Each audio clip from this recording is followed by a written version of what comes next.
I have with me Mr. Sam Ikoku, who is a productivity consultant.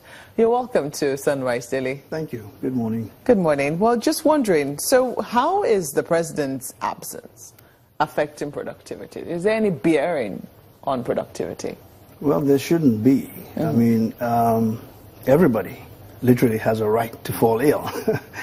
And the president is having a period of, instability with his health.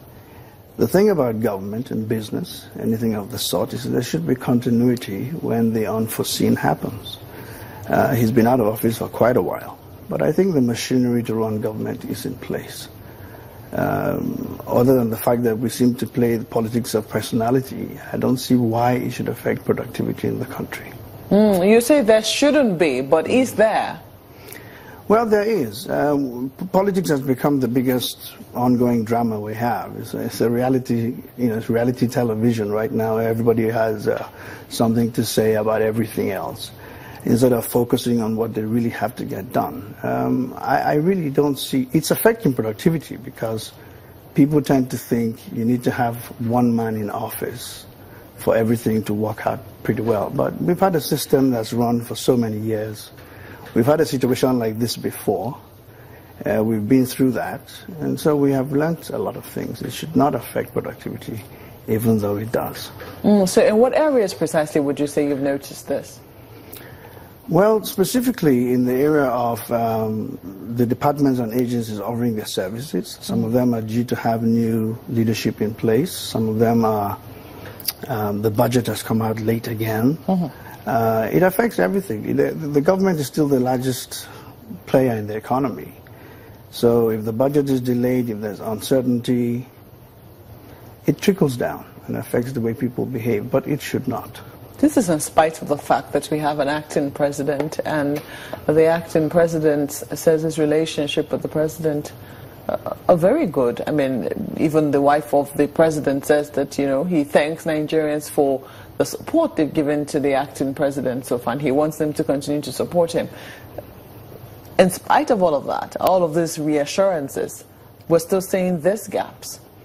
Yeah, it's because more people are interested in the gaps than in the truth. The vice president, the acting president, is doing a great job. I mean, from what we can see. The president has given his support, the wife has confirmed that, but Nigerians just will not believe anything they hear anymore. It shouldn't be so. Business should just go on. Business of government should go on, and is going on. It's just that it's a news item. It's the conversation you hear everywhere, the president's health. Once upon a time in this country, we would all pray for the health of our president. But I don't know what's happening, I don't know who we are becoming, and I don't know why it should be so. So what precisely do you think? I mean, definitely we will get worried about the fact that this country, we're still in a recession. We're not totally out of the woods yet, even though we understand that the figures are improving. And this is a time when we should be talking about increased productivity. And yet this is a time we're also experiencing some uncertainty. And this uncertainty, especially around the president's health, is affecting productivity from what you've said, even though it shouldn't. So what precisely could have been done to ensure that it didn't have any effect on productivity? The truth is, not many people are productively engaged in anything at all. They all depend on government. If the money's moving, it trickles down. Corruption was driving the economy for most people. You saw people who had no work living very high standards of living. And I think what has happened is basically it's the fact that there's no free money anymore. If people are productively engaged, they would still have things they're doing. Those who are complaining are those who are not getting any largesse anymore, any free money, who are no longer able to cut corners. I work, and my team works, and we're working as hard as we've ever done. I mean, I don't see how it affects the work we have to do. I don't see how it affects the customers we have to serve. I don't see how it affects the innovation we have to bring to bear. I don't see how it affects the metrics of our business. The recession will run its course, because we've not really had a productive economy underlying all of that. And until that is put in place, the economy is not going to run. People are just waiting for government contracts and and all of that. And as much as that should be done, people should be able to diversify and look for something that is not dependent on politics. Too much of the economy is being run on the back of politics, and that is the problem. That's very sad, because we're already looking towards 2019, especially with the victory of the opposition party. I mean, the fact that they have been able to at least decide which faction is the authentic faction of the People's Democratic Party. And now it would seem that politics is on the front burner. I mean, you're seeing it right here on the front pages, 2019 PDP woos Atiku. And it would seem that, again, the race is on. Yet, you know, the economy is still in a recession, and it's not yet, you know, out of it. And you're wondering how it is that we can bring ourselves out of this cycle, it would seem, this political cycle, and actually focus on the work that needs to be done. Are you seeing any progress, though, in the area of work that needs to be done? I think that stronger institutions are emerging, you know, and that should help going forward. But we shouldn't forget we have a class of people who are professional politicians in this country. Politics is their only source of income. It's the only way they live. So they are already looking ahead, they are already grandstanding, they are already forming, you know, into different groups and all of that stuff. That would always happen.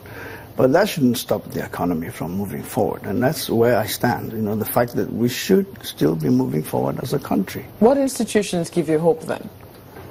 Well, first and foremost, there are a few programs. Let's start with the programs that have been put in place. But Nigerians are not interested in reading about these programs. They're just interested in the drama of politics.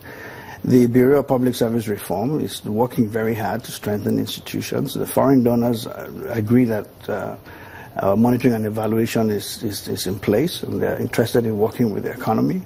But it's just not what people are interested in. People are interested in the health of the president, who the next party would be. PDP is off life support and stuff like that. It's just two different narratives, and obviously, I'm interested in the economic one.